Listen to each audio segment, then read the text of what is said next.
News आपके लिए दीपक कुमार। मन की बात 131वां एपिसोड लेकर पीएम देश के नाम बड़ा संबोधन किया है। हर भारतीय को यह संबोधन जरूर सुनना चाहिए। आइए तो हम लोग सुनते हैं कि प्रधानमंत्री मोदी आज देश के नाम जो संदेश दिया वो क्या कुछ कहा, क्या कुछ उन्होंने देश की विकास के बारे में उन्होंने बताया। आइए सुनते हैं। मेरे प्यारे देशवासियों, नमस्कार। मन की बात में आपका स्वागत है, अभिनंदन है। मन की बात देश और देशवासियों की उपलब्धियों को सामने लाने का एक मजबूत प्लेटफॉर्म है। देश ने ऐसी ही उपलब्धि अभी दिल्ली में हुई ग्लोबल एआई इम्पैक्ट समिट के दौरान देखी।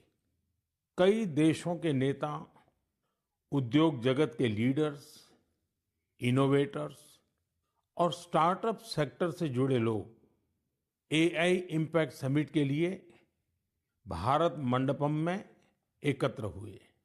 आने वाले समय में एआई की शक्ति का उपयोग दुनिया किस प्रकार करेगी, इस दिशा में यह समिट एक टर्निंग पॉइंट साबित हुई है। साथियों, समिट में मुझे वर्ल्ड लीडर्स और टेक सीईओ से मिलने का भी अवसर मिला। एआई समिट की एग्जीबिशन में मैंने वर्ल्ड लीडर्स को ढेर सारी चीजें दिखाई। मैं दो बातों का विशेष रूप से उल्लेख करना चाहता हूं। समिट में इन दो प्रोडक्ट्स ने दुनिया भर के लीडर्स को बहुत प्रभावित किया। पहला प्रोडक्ट अमूल के बूथ पर था। इसमें बताया गया कि कैसे एआई जानवरों का इलाज करने में हमारी मदद कर रही है और कैसे 24/7 एआई असिस्टेंट की मदद से किसान अपनी डेयरी और जानवर का हिसाब रखते हैं। साथियों, दूसरा प्रोडक्ट हमारी संस्कृति से संबंधित था।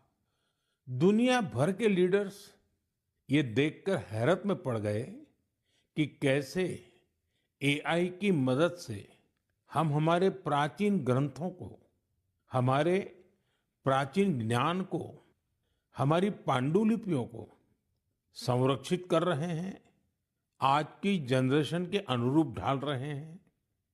साथियों, एग्जीबिशन के दौरान डिस्प्ले के लिए सुश्रुत संहिता का चयन किया गया। पहले स्टेप में दिखाया गया कि कैसे टेक्नोलॉजी की मदद से हम पांडुलिपियों की इमेज क्वालिटी सुधारकर उन्हें पढ़ने लायक बना रहे हैं। सेकंड स्टेप में इस इमेज को मशीन के पढ़ने लायक टेक्स्ट में बदला गया।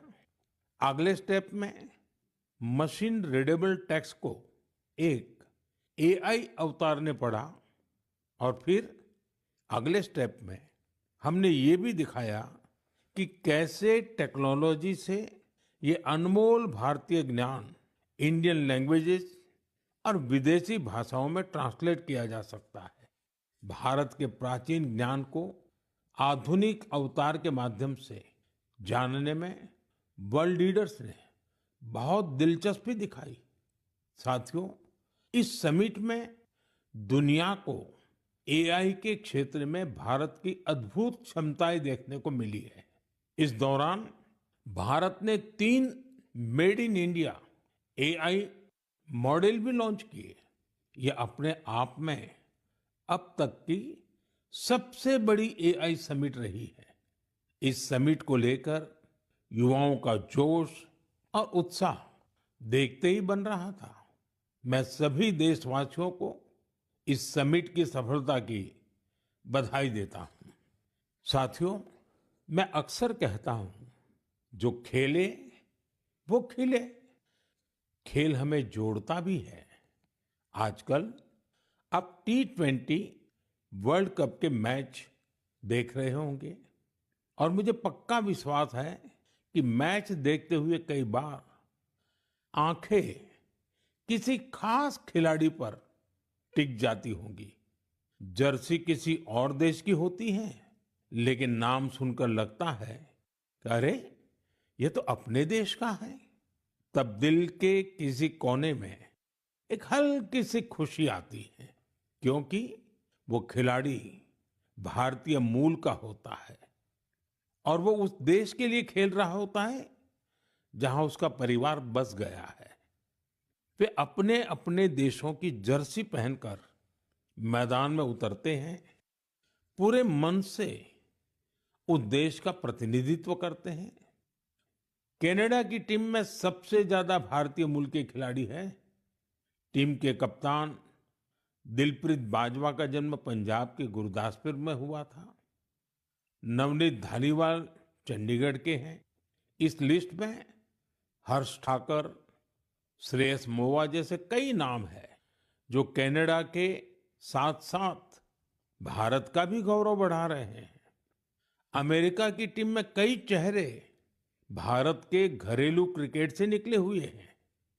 अमेरिकी टीम के कप्तान मोनांग पटेल गुजरात की अंडर 16 और अंडर 18 टीम के लिए भी खेल चुके हैं।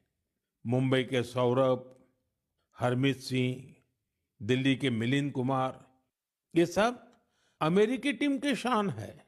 ओमान की टीम में आज कई चेहरे हैं जो पहले भारत के अलग अलग राज्यों में खेल चुके हैं। जतिंदर सिंह, विनायक शुक्ला, करण, जय, आशीष जैसे खिलाड़ी ओमान क्रिकेट की मजबूत कड़ी है। न्यूजीलैंड, यूएई और इटली की टीमों में भी भारतीय मूल के खिलाड़ी अपनी जगह बना रहे हैं।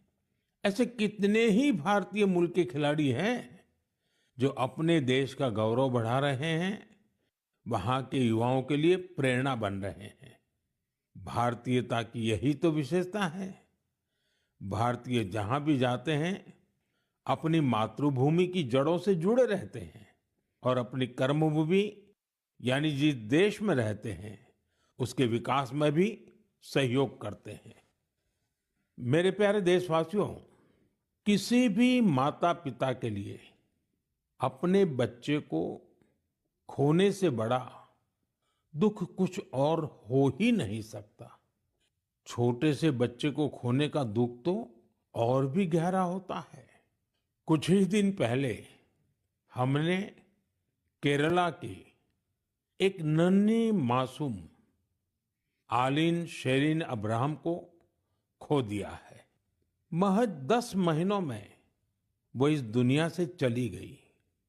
कल्पना कीजिए, उसके सामने पूरी जिंदगी थी जो अचानक खत्म हो गई। कितने ही सपने और खुशियां अधूरी रह गई।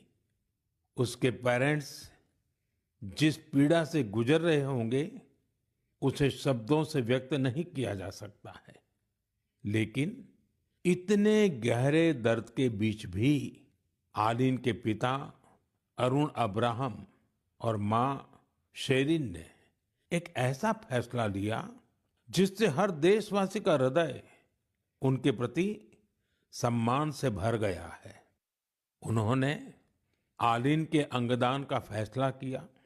इस एक फैसले से पता चलता है कि उनकी सोच कितनी बड़ी है और व्यक्तित्व कितना विशाल। एक तरफ वे अपनी बच्ची को खोने के शोक में डूबे थे, तो वहीं दूसरों की मदद का भाव भी उनमें भरा था। वे चाहते थे कि किसी भी परिवार को ऐसा दिन देखना न पड़े। आलिन शेरिन अब्राहम आज हमारे बीच नहीं है, लेकिन उसका नाम देश के कम उम्र की ऑर्गन डोनर्स में जुड़ गया है। साथियों, इन दिनों भारत में ऑर्गन डोनेशन को लेकर जागरूकता लगातार बढ़ रही है। इससे उन लोगों की मदद हो रही है जिन्हें इसकी जरूरत है। इसके साथ ही देश में मेडिकल रिसर्च को भी बल मिल रहा है। इस दिशा में कई संस्थाएं और लोग असाधारण कार्य कर रहे हैं। साथियों, केरला की आलिन की तरह ही ऐसे बहुत से लोग हैं जिन्होंने ऑर्गन डोनेशन के जरिए किसी को दूसरा जीवन दिया है। जैसे दिल्ली की लक्ष्मी देवी जी हैं, उन्होंने बीते वर्ष केदारनाथ की यात्रा की। इसके लिए उन्हें 14 किलोमीटर की ट्रैकिंग करनी पड़ी। आपको ये जानकर हैरानी होगी कि उन्होंने यह यात्रा हार्ट ट्रांसप्लांट के बाद की। उनका हार्ट केवल 15% ही काम कर रहा था। ऐसे में उन्हें एक डोनर का हार्ट मिला, जिसकी मृत्यु हो गई थी। इसके बाद तो उनका जीवन ही बदल गया। पश्चिम बंगाल के गौरांग बनर्जी 2 बार नाथुला गए हैं। ये समुद्र तल से 14,000 फीट की ऊंचाई पर है। और खास बात यह है कि उन्होंने यह उपलब्धि लंग ट्रांसप्लांट के बाद हासिल की। राजस्थान में सीकर के रामदेव सिंह जी को किडनी ट्रांसप्लांट कराना पड़ा था। आज वे स्पोर्टिंग एक्टिविटी में कमाल कर रहे हैं। साथियों, आपको इस तरह के बहुत से प्रेरक उदाहरण देखने को मिल जाएंगे। इससे यह बात फिर साबित होती है कि किसी एक की नेक पहल न जाने कितने लोगों की जिंदगी बदल सकती है। मैं उन सभी लोगों के हृदय से सराहना करता हूं जिन्होंने ऐसे नेक कार्य किए हैं। मेरे प्यारे देशवासियों, आजादी के अमृत महोत्सव के दौरान मैंने लाल किले से पंच प्राणों की बात कही थी। उनमें से एक है गुलामी की मानसिकता से मुक्ति। आज देश गुलामी के प्रतीकों को पीछे छोड़कर भारत की संस्कृति से जुड़ी चीजों को महत्व देने लगा है। इस दिशा में हमारे राष्ट्रपति भवन ने भी एक महत्वपूर्ण कदम उठाया है। कल यानी 23 फरवरी को राष्ट्रपति भवन में राजाजी उत्सव मनाया जाएगा। इस अवसर पर राष्ट्रपति भवन के केंद्रीय प्रांगण में सी राजगोपालाचारी जी की प्रतिमा का अनावरण किया जाएगा। वे स्वतंत्र भारत के पहले भारतीय गवर्नर जनरल थे। वे उन लोगों में थे जिन्होंने सत्ता को पद की तरह नहीं, सेवा की तरह देखा। सार्वजनिक जीवन में उनका आचरण, आत्मसंयम और स्वतंत्र चिंतन आज भी हमें प्रेरित करता है। दुर्भाग्य से आजादी के बाद भी राष्ट्रपति भवन में ब्रिटिश प्रशासकों की मूर्तियां तो लगी रहने दी गई, लेकिन देश के महान सपूतों को जगह नहीं दी गई। ब्रिटिश आर्किटेक्ट एडविन लुटियंस की प्रतिमा भी राष्ट्रपति भवन में लगी हुई थी। अब इस प्रतिमा के स्थान पर राजा जी की प्रतिमा लगाई जाएगी। राजा जी उत्सव के दौरान राजगोपालाचारी जी पर आधारित प्रदर्शनी भी लगेगी। ये प्रदर्शनी 24 फरवरी से 1 मार्च तक चलेगी। मौका निकालकर आप भी इसे देखने जरूर जाइएगा। मेरे प्यारे देशवासियों, मन की बात में मैंने आपसे डिजिटल अरेस्ट पर विस्तार से बात की है। इसके बाद देश में डिजिटल अरेस्ट और डिजिटल फ्रॉड को लेकर हमारे समाज में काफी जागरूकता आई, लेकिन अभी भी हमारे आसपास ऐसी घटनाएं हो रही हैं जो अक्षम्य है। निर्दोष लोगों को डिजिटल अरेस्ट और फाइनेंशियल फ्रॉड का निशाना बनाया जा रहा है। कई बार पता चलता है कि किसी सीनियर सिटीजन की जीवन भर की कमाई ठग ली गई। कभी किसी उन पैसों की ठगी हो जाती है जो उसने बच्चों की फीस जमा करने के लिए बचाए थे। कारोबारियों से धोखाधड़ी की खबरें भी हमें देखने को मिलती हैं। कोई फोन करता है और कहता है, मैं एक बड़ा अधिकारी हूं, आपको कुछ डिटेल्स शेयर करनी होगी। इसके बाद भोले भाले लोग ऐसा ही कर बैठते हैं।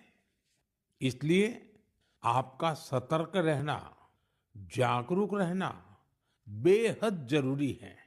साथियों, आप सभी केवाईसी, नो योर कस्टमर, यानी अपने ग्राहक को जाने, इस प्रोसेस को तो जानते ही होंगे। कभी कभी जब आपको आपसे बैंक से केवाईसी अपडेट या री केवाईसी करवाने के मैसेज आते हैं तो मन में सवाल उठता है, मैंने तो पहले ही केवाईसी करवा रखी है, तो ये फिर क्यों? मेरा आपसे आग्रह है, झुंझलाइए नहीं। ये आपके पैसे की सुरक्षा के लिए ही है। हम सभी जानते हैं कि आजकल पेंशन, सब्सिडी, बीमा, यूपीआई, सब कुछ बैंक खाते से जुड़ा है। इसी वजह से बैंक समय समय पर री केवाईसी करते हैं ताकि आपका बैंक अकाउंट सुरक्षित रहे। हाँ, इसमें भी आपको एक बात याद रखनी है, जो अपराधी हैं वो फर्जी कॉल करते हैं, एसएमएस और लिंक भेजते हैं। इसलिए हमें सतर्क रहना है और ऐसे धोखेबाजों के झांसे में नहीं आना है। केवाईसी या री केवाईसी केवल अपने बैंक की शाखा या आधिकारिक ऐप और ऑथराइज मीडियम से ही कराएं। ओटीपी, आधार नंबर या बैंक खाते संबंधी जानकारी किसी को भी न दें।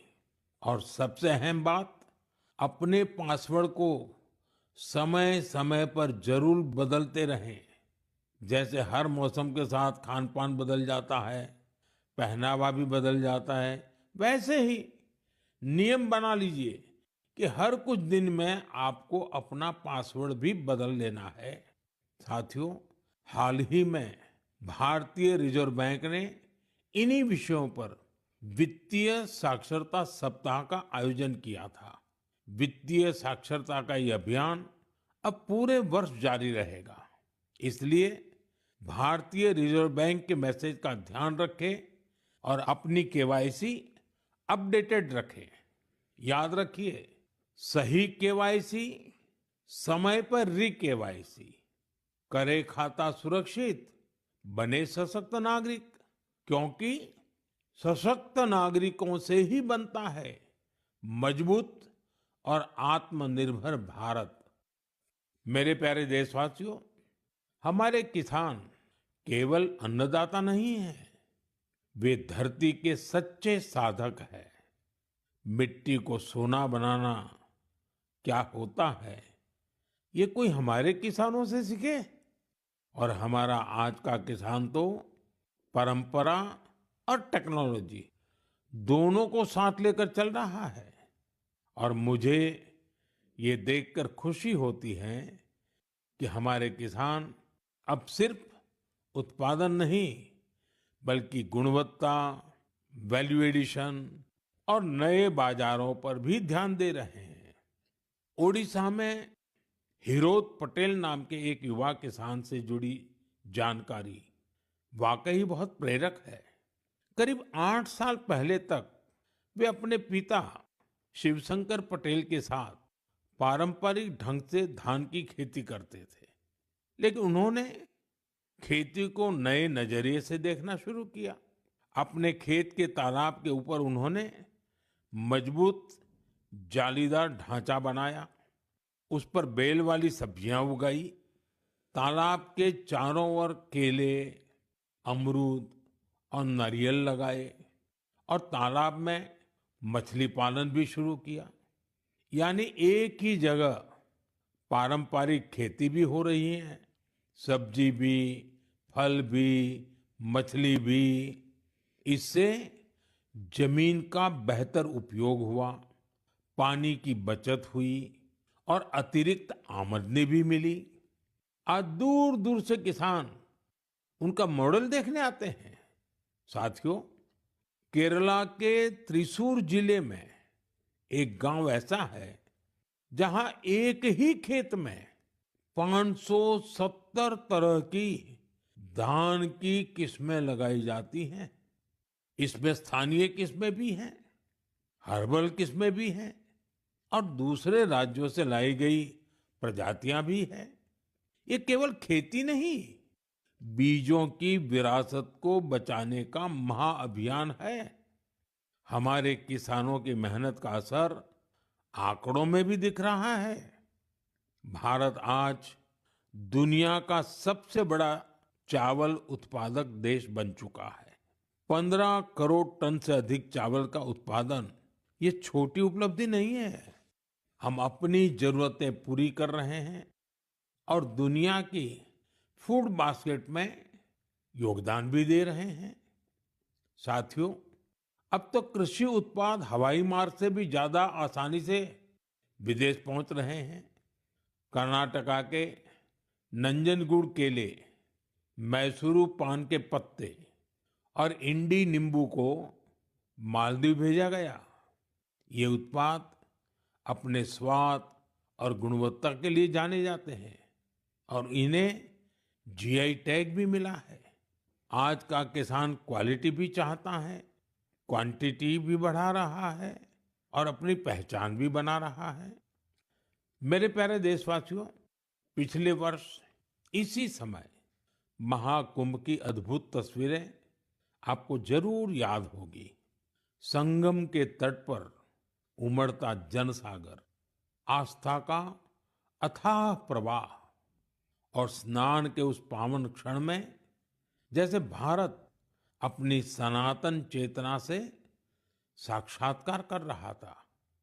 साथियों, महाकुंभ की वही धारा, वही माघ का महीना, वही श्रद्धा का स्वर जब उत्तर से दक्षिण की ओर बढ़ता है तो एक नई पहचान ले लेता है। साथियों, केरला की धरती पर भारतपुझा नदी के किनारे तिरुनावाया में सदियों पुरानी एक परंपरा रही है, मामंगम। इसे कई लोग महामाघ महोत्सव या केरला कुंभ भी कहते हैं। माघ के महीने में पवित्र नदी में स्नान और उस क्षण को जीवन का अमिट स्मरण बना लेना, यह इसकी आत्मा है। समय के साथ यह परंपरा जैसे ओझल हो गई थी। करीब 250 वर्षों तक यह आयोजन उसी भव्यता में नहीं हुआ था जैसे पहले हुआ करता था। लेकिन आज अपनी विरासत को फिर से पहचान रहे हमारे देश में इतिहास ने फिर करवट ली है।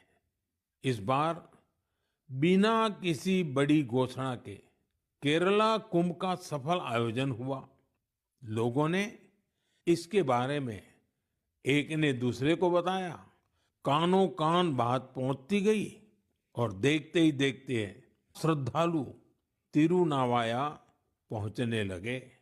साथियों, महाकुंभ हो या केरला कुंभ, ये केवल स्नान का पर्व नहीं है, यह स्मृति का जागरण है, यह संस्कृति का पुनर्स्मरण है। उत्तर से दक्षिण तक नदियां भले अलग हो, किनारे भले अलग हो, पर आस्था की धारा एक ही है, यही भारत है। साथियों, हमारे देश में ऐसे लोग हमेशा जनता के दिलों में बसे रहते हैं, जिन्होंने समाज के कल्याण के लिए काम किया होता है, जिन्होंने अपने नेक कार्यों में जनता को प्राथमिकता दी होती है। अम्मा जयललिता जी ऐसी ही एक लोकप्रिय लीडर थी। 24 फरवरी उनके जन्मदिन का अवसर होता है। तमिलनाडु के लोगों का उनसे लगाव कितना गहरा था, यह मुझे आज भी राज्य के दौरे में दिखता है। अम्मा जयललिता जी का जिक्र होते ही तमिलनाडु के लोगों के चेहरे खिल उठते हैं। हमारी नारी शक्ति का जुड़ाव तो उनसे और विशेष रहा है। ऐसा इसलिए भी है क्योंकि सरकार में रहते हुए उन्होंने माताओं, बहनों और बेटियों के लिए कई सराहनीय प्रयास किए। राज्य में कानून व्यवस्था को दुरुस्त रखने के लिए भी उन्होंने बहुत ठोस कदम उठाए थे। देशभक्ति की भावना उनमें कूट कूट कर भरी थी। इसके साथ ही भारत की सांस्कृतिक विरासत पर उन्हें बहुत गर्व था। अम्मा जयललिता जी के साथ हुई हर मुलाकात, हर प्रकार की बातचीत मेरे मन में आज भी ताजा है। वे गुजरात में 2002 और 2012 में हुए मेरे 2 शपथ ग्रहण समारोह में भी शामिल हुई थी, जब हम दोनों अपने अपने राज्य में मुख्यमंत्री थे। तब गुड गवर्नेंस जैसे विषयों पर अक्सर हमारे बीच बातचीत होती रहती थी। उनकी सोच बिल्कुल स्पष्ट थी और विचार बेहद सुलझे हुए। यह उनकी एक बड़ी खासियत थी। कई वर्ष पहले उन्होंने पोंगल के पावन अवसर पर मुझे लंच के लिए चेन्नई आमंत्रित किया था। स्नेह से भरा उनका वो भाव मेरे लिए अविस्मरणीय रहेगा। एक बार फिर मैं उन्हें विनम्र श्रद्धांजलि अर्पित करता हूँ। जयललिता अवरगड़क येन निनयवांजलिगल समुदाय तीर्क अवर अट्रिय सेवई एंड्रुम निनयविल इरुक्कुम। मेरे प्यारे देशवासियों, अब मैं बात करूंगा अपने प्यारे छोटे होनहार बच्चों से, उन बच्चों से जिनका इस समय एग्जाम चल रहा है। मुझे उम्मीद है आपने इस महीने की शुरुआत में परीक्षा पे चर्चा देखी होगी और आपको उससे कुछ सीखने को भी मिला होगा। लेकिन मैं फिर भी पूछूंगा, पढ़ाई की ज्यादा टेंशन तो नहीं ले रहे हैं ना आप? मेरे प्यारे बच्चों, आप तो एग्जाम वॉरियर है। मुझे विश्वास है आप सभी पूरे मन से इम्तिहान की तैयारियों में लगे होंगे। हाँ, ऐसे समय में मन में थोड़ी शंका आना भी स्वाभाविक है। कभी लगता है सब याद रहेगा या नहीं रहेगा, कभी लगता है समय कम तो नहीं पड़ जाएगा ना। ये भाव हर पीढ़ी के बच्चों ने महसूस किए हैं। आप अकेले नहीं हैं। आप याद रखिए, आपका मूल्य आपकी मार्कशीट से तय नहीं होता। इसलिए खुद पर भरोसा रखिए। जो पढ़ा है उसे पूरे मन से लिखिए और जो नहीं आया उस एक सवाल को अपने मन पर हावी मत होने दीजिए।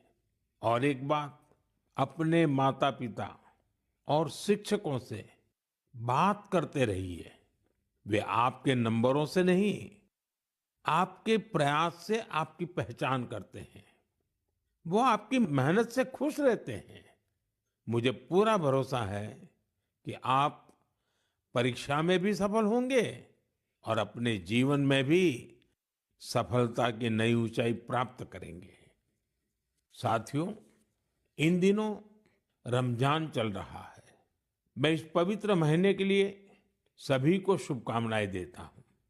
कुछ ही दिनों बाद होली का पर्व भी आ रहा है, यानी रंग, गुलाल और हंसी खुशी से भरा समय दस्तक देने वाला है।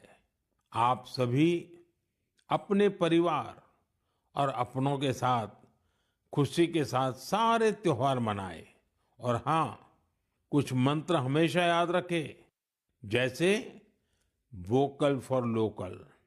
हमारे होली के त्योहारों में या अन्य कोई भी त्योहार में अनेक ऐसे साजो सामान घुस गए हैं जो विदेशी हैं। इन्हें त्योहारों से दूर रखिए, होली से भी दूर रखिए, स्वदेशी अपनाइए। जब आप स्वदेशी खरीदते हैं तो देश को आत्मनिर्भर बनाने के अभियान में भी मदद करते हैं। साथियों, मुझे हर महीने मन की बात के लिए आपके ढेरों सुझाव मिलते हैं। आपके भेजे गए संदेशों से हमें देश के कोने कोने में छिपी अद्भुत प्रतिभाओं के बारे में पता चलता है।